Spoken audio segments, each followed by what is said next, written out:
ꯍꯥꯎ ꯑꯩ ꯑꯇꯤꯊꯤꯅꯤ ꯑꯩꯕꯨ ꯎꯁꯤꯠꯇ꯭ꯔꯦꯗꯅ ꯄꯨꯛꯅꯤꯡ ꯑꯅꯤ ꯂꯣꯡꯗꯅ ꯃꯍꯥꯛꯇꯕꯨ ꯈꯟꯕꯅ ꯑꯩꯕꯨ ꯏꯁꯛ ꯈꯪꯗꯔꯦ ꯈꯪꯍꯟꯖꯔꯨꯏ ꯅꯁꯥꯕꯨ ꯃꯍꯥꯛ ꯑꯗꯨꯗ ꯃꯍꯥꯛꯅ ꯀꯥꯎꯔꯝꯕ ꯑꯣꯏꯁꯅꯨ ꯄꯨꯛꯅꯤꯡ ꯆꯣꯏꯔꯕ ꯅꯤꯄꯥꯅ ꯋꯥꯒꯤ ꯋꯥꯍꯧꯗꯣ ꯀꯥꯎꯕꯒꯨꯝ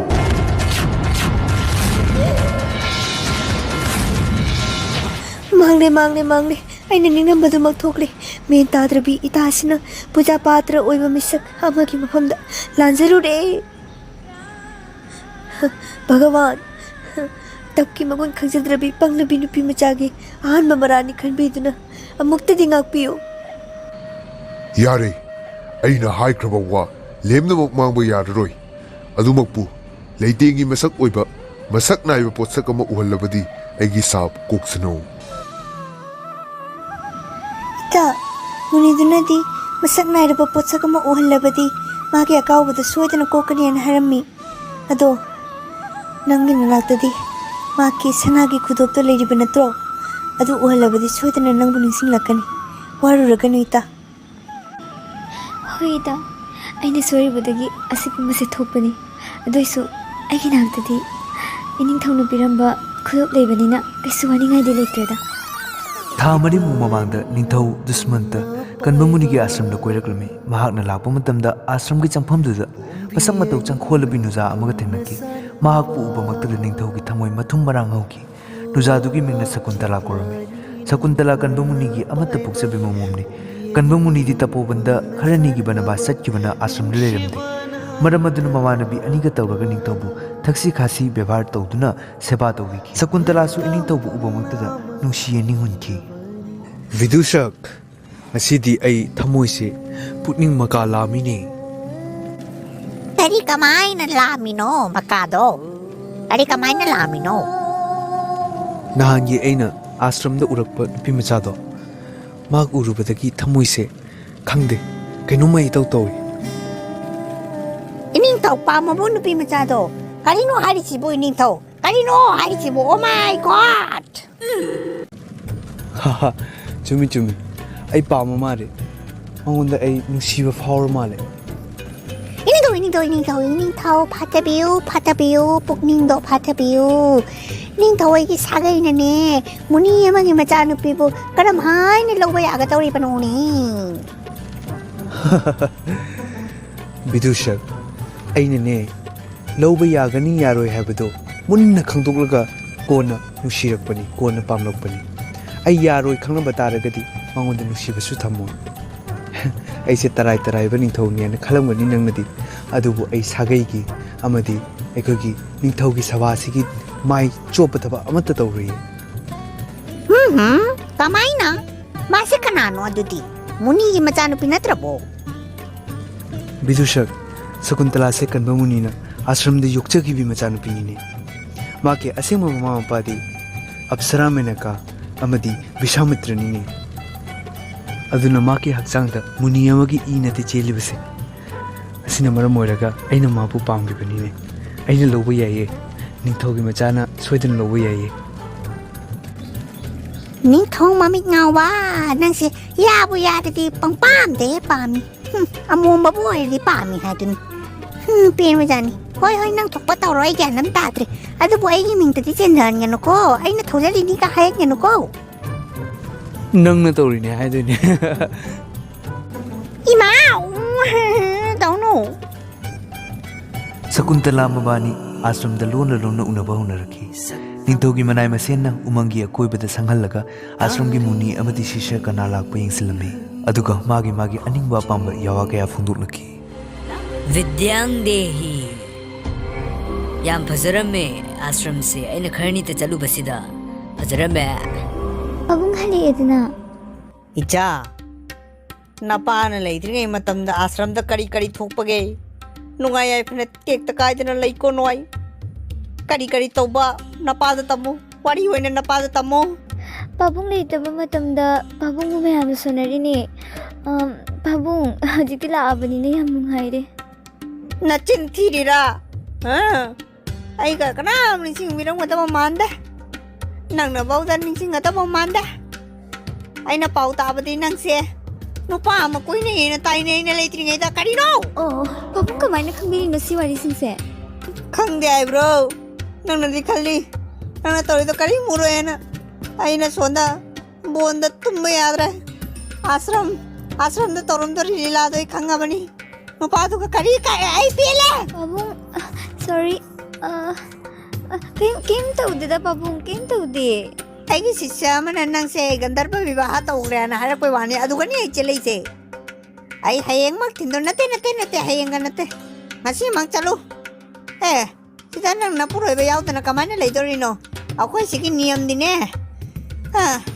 nupa na leiraba nupina yang kui na asranda leibam tokte mangi aduna nangbu nangi na puroi ba gem famda thindro bani Pabung, sonda ining thawna di ai loba lakani hai. Ai kamai thinba chattoin ma onda.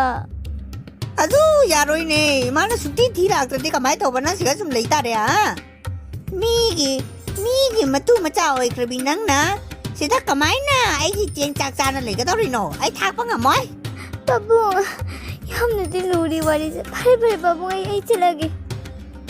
hoi adu mani papa Pabung adu di ai chalage. chalo phajana chalo kek ta kai na cha sune ajaba nupam phangboy ko adu di chalo ki koi chema Bema, paja na palu ko. Neng masak nang paja di ba. Paja. Ita, nang Dushyanta da Khudop to yengaluko. Aduga fazana nungay na panboyo. Nakupo chikta na leiboyo.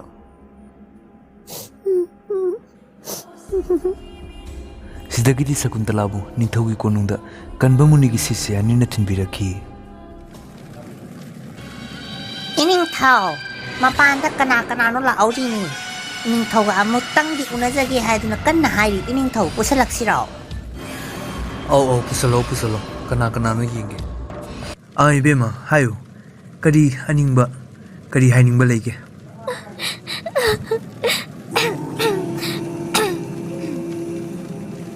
Ining thau, ai bu khangbidrabo. Waro biganu ningthibi ai nangbu masak lakpa ngamdre. Kari haiba.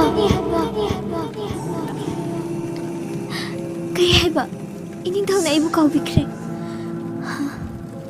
Ai kisu waro balete. Asi pumnamak Durvasa Munigi sab adunani. Asi pumnamak thokali basi ai iranani. Adubo Durvasa Munigi matungina. Ining thau ga egaki nushibagi khudam ama uraga ining thau na soidana ai bu nishang mangamnakani. Kadi nushibagi kudam. Yangalo. Kaino ne? Kai chakragi na Khudop adubo. Iba, asigo kai chakragi ne? Soidana ai ngasai lai khuramba chatpada tahawra male. Leramdre. Kadi no ibema kadi tahorage. Ining thau na piramba Khudop ado tahawre. Ado ining thau Khudop ado natrabasu aigi puknungda leiriba icha sidi ining thau gini asi hingnaga ining thau aibu losanbiyo. Aidi ining thau gi asingba taloi makni.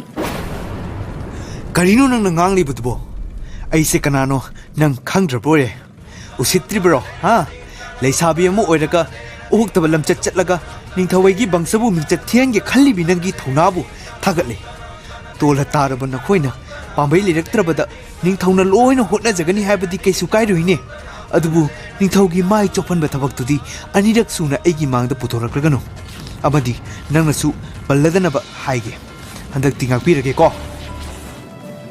Ining thau, ai na hai basi achumani ining thau, ai bu thajabiyo. Ai karam na hai gado bano. Khudop so ina mangalamba. Karino ina duri basi. Thajade karino nang nangang ibudubo ai nang ngasi yobada aigi bangsagi mai chopna ba tabak tawgide aina lali haigine ai nakhongdamak tugine adubu aina landrabada aina karamna lali haigadauribano Ining thau, ai bu losan biyo ining thau. Saubigano ining thau am tawa khalna na khan biyo ining thau. Soidana ningsingakani. manai masing kana lay ꯃꯤꯠ ꯃꯥꯡꯗ ꯂꯦꯞꯄꯤꯕ ꯅꯨꯄꯤꯁꯦ ꯑꯃꯨꯛꯇꯪ ꯄꯨꯊꯣꯛꯈ꯭ꯔꯣ ꯃꯤꯀꯨꯞ ꯑꯃ ꯐꯥꯎ ꯑꯩꯒꯤ ꯃꯤꯠ ꯃꯥꯡꯗ ꯊꯝꯅꯤꯡꯗꯦ ꯀꯔꯤꯅꯣ ꯃꯥꯅ ꯉꯥꯡꯂꯤꯕꯁꯤꯕꯨ ꯍꯦ ꯅꯪꯅ ꯉꯥꯡꯂꯤꯕꯗꯣ ꯀꯔꯤꯅꯣ ꯅꯪ ꯅꯨꯄꯤꯅꯤꯀꯣ ꯅꯪꯉꯣꯟꯗꯗꯤ ꯈꯨꯠꯅꯗꯤ ꯊꯥꯅꯤꯡꯗꯦ ꯑꯗꯨꯕꯨ ꯌꯥꯝꯅ ꯍꯦꯟꯖꯜꯂꯛꯂꯕꯗꯤ ꯅꯪꯕꯨ ꯂꯣꯏ ꯊꯥꯕ ꯇꯥꯒꯅꯤ ꯏꯅꯤꯡꯊꯧ ꯅꯨꯄꯤꯁꯤꯅ ꯍꯥꯏꯔꯤꯕꯁꯦ ꯆꯨꯝꯕ ꯃꯥꯜꯂꯤꯕꯣ ꯅꯍꯥꯟꯋꯥꯏꯅꯦ ꯏꯅꯤꯡꯊꯧꯒꯅꯦ ꯅꯨꯄꯤꯁꯤꯒꯅꯦ ꯑꯥꯁ꯭ꯔꯝꯗꯅꯦ ꯀꯔꯤꯅꯣ ꯅꯪ ꯉꯥꯡꯂꯤꯕꯗꯣ ꯑꯩꯕꯨ ꯑꯩꯅ ꯇꯧꯔꯒꯗꯤ ꯑꯩ ꯈꯪꯒꯅꯤꯗꯅ ꯍꯧꯖꯤꯛ ꯑꯩꯒꯤ ꯋꯥꯈꯜꯗ ꯀꯔꯤꯅꯣ ꯅꯪ ꯉꯥꯡꯂꯤꯗꯨꯕꯣ ꯇꯞꯇꯕꯤꯌꯨ ꯏꯅꯤꯡꯊꯧ ꯇꯞꯇꯕꯤꯌꯨ ꯑꯣ ꯚꯥꯞ ꯇꯥꯔꯦ ꯅꯪꯅ ꯄꯨꯔꯛꯏ ꯑꯣꯏꯔꯝꯒꯅꯤꯅꯦ ꯅꯨꯄꯤꯁꯦ ꯑꯩꯒꯤ ꯌꯥꯝ ꯅꯛꯅꯕ ꯃꯔꯨꯞꯅꯦꯅ ꯑꯩꯅꯗꯤ ꯈꯜꯂꯨꯕꯅꯤ ꯑꯗꯨꯕꯨ ꯅꯪꯗꯤ ꯑꯩꯒꯤ ꯕꯪꯁꯦꯁꯤꯕꯨ ꯃꯨꯠꯅꯕ ꯊꯕꯛ ꯇꯧꯔꯝꯃꯤꯅ ꯐꯔꯦ ꯅꯪ ꯄꯨꯈ꯭ꯔꯣ ꯅꯨꯄꯤꯁꯦ ꯅꯪꯅꯅꯦ ꯉꯝꯅꯕ ꯊꯥꯛꯎꯔꯣ ꯑꯩꯗꯤ ꯂꯧꯁꯟꯕ ꯉꯝꯂꯔꯣꯏ ꯂꯥꯏꯕꯛ ꯊꯤꯔꯕꯤ ꯏꯆꯜ ꯅꯕꯨꯡꯅ ꯅꯪ ꯂꯥꯟꯗꯦ ꯍꯥꯏꯕ ꯈꯪꯉꯤ ꯏꯅꯤꯡꯊꯧꯅꯤ ꯁꯥꯎꯕꯅ ꯃꯩ ꯍꯧꯈ꯭ꯔꯦ ꯀꯔꯤ ꯃꯇꯧꯅꯣ ꯅꯕꯨꯡꯁꯨ ꯚꯥꯞ ꯇꯥꯗ꯭ꯔꯦ ꯅꯪꯒꯤ ꯅꯄꯥꯕꯨꯡ ꯀꯟꯕ ꯃꯨꯅꯤꯁꯨ ꯌꯥꯝꯅ ꯅꯤꯌꯣꯝ ꯅꯤꯇꯤ ꯆꯨꯝꯅ ꯆꯠꯆꯕ ꯃꯨꯅꯤ ꯔꯤꯁꯤ ꯑꯃꯅꯤ ꯅꯪꯕꯨ ꯏꯅꯤꯡꯊꯧꯅ ꯏꯟꯊꯣꯛꯂꯦ ꯇꯥꯔꯕꯗꯤ ꯁꯣꯏꯗꯅ ꯀꯩꯅꯣꯃꯗꯤ ꯊꯣꯛꯂꯒꯅꯤ ꯑꯗꯨꯅꯅꯦ ꯃꯥꯏ ꯄꯥꯡꯕ ꯉꯝꯗ꯭ꯔꯤ ꯐꯥꯎꯕꯗꯤ ꯅꯕꯨꯡꯒꯤ ꯌꯨꯝꯗ ꯂꯩꯔꯅꯕ ꯍꯣꯏ ꯆꯍꯤꯁꯨ ꯑꯁꯨꯝ ꯍꯧꯖꯤꯟꯈꯤ ꯑꯗꯨꯒ ꯅꯣꯡꯃꯗꯤ दासिनी अरे दासिनी याम फजबा पोट अमा फंगलीने येंगलाउने दासिनी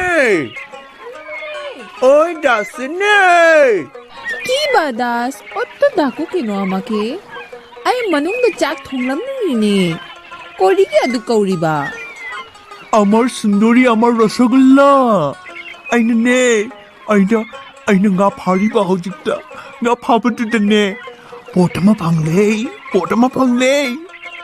हा कोरी फंगलिबा कोरिनो Rohit nga do khanglibra rohit nga do aina hojikta phariba adudadine anguthi phangli anguthi अंगुठी हाइगनो दास मणिपुरी द ट्रांसलेट तौरो अरे बाप रे नंगनी मणिपुरी ओलेनी खुदप फंगले खुदप अदुने मधु खुदप तुकी मकुटा केनो इरिबा अदु इबदु आइजे पाबा हिति नंग पावो अरे आइना हाइड्रा लाइरिक तमसलु हाइदना फरे काय आई जेंगे अटु येंगलो आहा की सुंदर अरे बाप रे दास सिदी कनागी खुदोप नो खंगब्रो नंग की हंगनु ने अंगाव बिसिदि कनागी नो हाइरो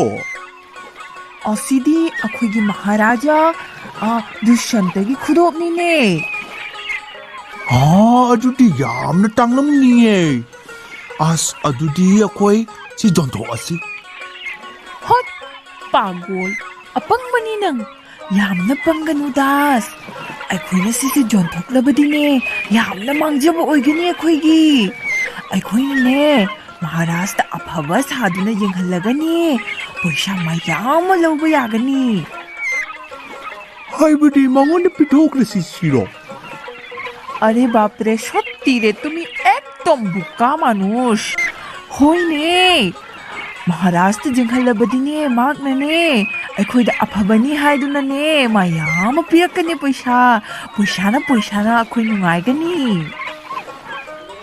दासिनी नंगदी यामना चालाक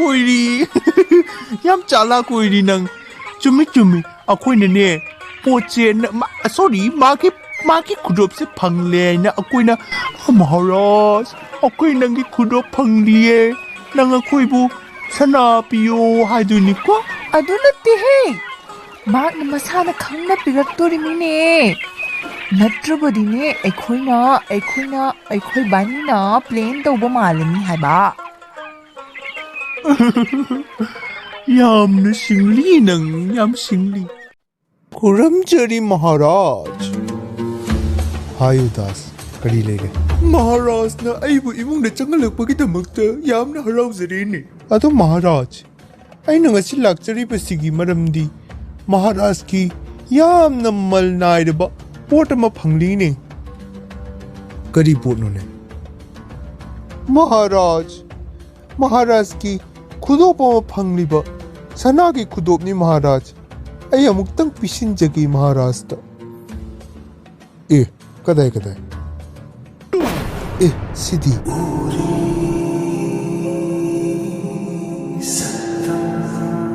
Das, ngasi nangna aigi ifamda purakliba si karino? Masi sanagi khudopta natte. Sida aigi mangluraba wakhalgi langla kaya yomduna leiramli. Karigi asuk thengna mitkap thokhali. Khaina meja khanglu haina tamlibara nongdambana. Kari taurabagi iningthau kari yaurabagi? Phare Das, nang hannaba tawro. Nangidamakta aina achauba mana ama pigani. Kana lei manai masen sing. Das amadi dasinibu sanagi lukthong amadi lupagi lukthong amamam khudol tamduna phajana pijabi thak tawduna mayum yaunaba thinbiramo. 이닝ꯊꯧꯒꯤ ꯌꯥꯊꯪꯕꯨ ꯈꯨꯌꯥ ꯈꯥꯗ ꯂꯧꯁꯤꯟꯖꯔꯤ. Phare Das, adudi nongma koro ophubamda ningthijana wari watai sanaranabako. Ngasigidi hannaba tawro. Hoi iningthau hannaba tawrage. Kari matawno ningthijabi nangbu amuktadi halakho. Aibu warurabane. Ningthibi nangi nafamda langzaruba iralse mapok tarenma gangada iruplabasu koklaroi paapsimadi. Chanabi nangbu kadaida thiduna aina karamna lanjare haisige. Amuktadi ngakpiramko, amuktadi halakho. Iningthau, Rani Sakuntala hojik Maricha Munigi ashramda lei haina pau phangi. Iningthau lembigadra? Ha, Maris Munigi ashramda. Karigi chatani? Lao, chasi lao. Maricha Munigi ashramda ningthau Sakuntala bu thiba laki. Ningthau Dushyantana Sakuntala kadaida leibage haina hanki. Maduda magi ming khangdraduna ahal amana nupi amabu kauthoraki. Ningthibi, nang aibu ngakpiu. Ai nangi nafamda yam lankre. Aina nangbu haihedaba kaya amana chaiduna ikaiba piki. Nang aibu soidana waruramgani. Aibu amuktangdi ngakpiu. Ai nangbu nusidaba natte. Ai nangbu yam nusi. Adubu ai ningsinba thoktabana tawkhiba ngaktani. Nongmadi nga phaba dum amana ngagi pukningdagi aigi nangonda pikiba khudoptu phangi haina aingonda pirare. Tudaki aina nangi khongol se lirakhibani. Iningthau, aisu khangi Durvasagi saptagi tawkhiba ngaktani. Aduna ai iningthauda kaisu sauningba leite. Phare. Ado chatlasi chanabi. Hoji nang aigi rani oirabanina aina nangbu lawba lakani na hairambado. Ngasidi aina nangbu lawba laklabani. Lao chatlase. Asumna Sakuntala amadi Dushyanta poloido waithungnaduna nungai pan chagi.